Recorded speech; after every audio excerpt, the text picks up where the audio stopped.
Hello বন্ধুরা, আজকে আমি একটা চকলেট বানানোর ভিডিও শেয়ার করব।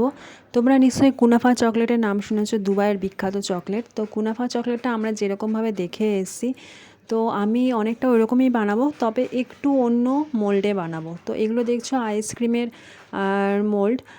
তো যারা কেক বানায় তাদের কাছে এই ধরনের আইসক্রিমের চকলেটের মোল্ড থাকে। তো প্রথমে আমি মিল্ক কম্পাউন্ডটা যেটুকু আমার লাগবে সেইটুকু মেল্ট করে নিয়েছি, আর ওই আইসক্রিমের যে মোল্ডটার প্রথমে আমি কিছু আমন্ড কুচি দিয়ে দিয়েছি, আর তার উপরে ওই মিল্ক কম্পাউন্ডটা মেল্ট করে কিছুটা স্প্রেড করে দিয়েছি। তো এদিক ওদিক দিয়ে আমি জাস্ট স্প্রেড করে দিলাম যাতে ভালোভাবে সব জায়গায় যায়। আর আরেকটু হোয়াইট কম্পাউন্ড আমি মেল্ট করেছি, সেগুলো আমি আরেকটা পুতুলের এবং কার্টুনের মোল্ডে আমি দুটো দিয়ে দিয়েছি। এটা আমার কেকের পারপাসে লাগবে। তো যাই হোক, ওটা তো ওই হোয়াইট চকলেটটা কিছুটা রয়েছে, তার মধ্যে আমি পেস্তা কুচিয়ে মিক্সিতে গুঁড়ো করে নিয়েছি, আর তার মধ্যে একটু সিমুই গুঁড়ো করে নিয়ে ওর মধ্যে মিক্স করে নিয়েছি। তো এরপরে ওই যে আইসক্রিমের যে মোলটা আছে ওর মধ্যে মিশ্রণটা দিয়ে দিলাম।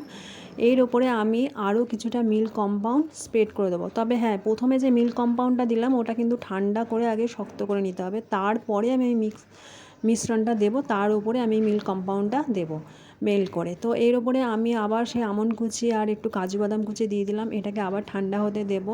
তো এই দেখো মোটামুটি ঠান্ডা হয়ে গেছে। তো আমি এগুলোকে এখন ডিমোল্ড করে নিচ্ছি। দেখো কি সুন্দর লাগছে, মনে হচ্ছে না পুরোপুরি চকলেট আইসক্রিম। আর এরপরে আমি একটু সাইডগুলো একটু কাট আউট করে নেবো যাতে একটু শেপটা ভাল লাগে দেখতে।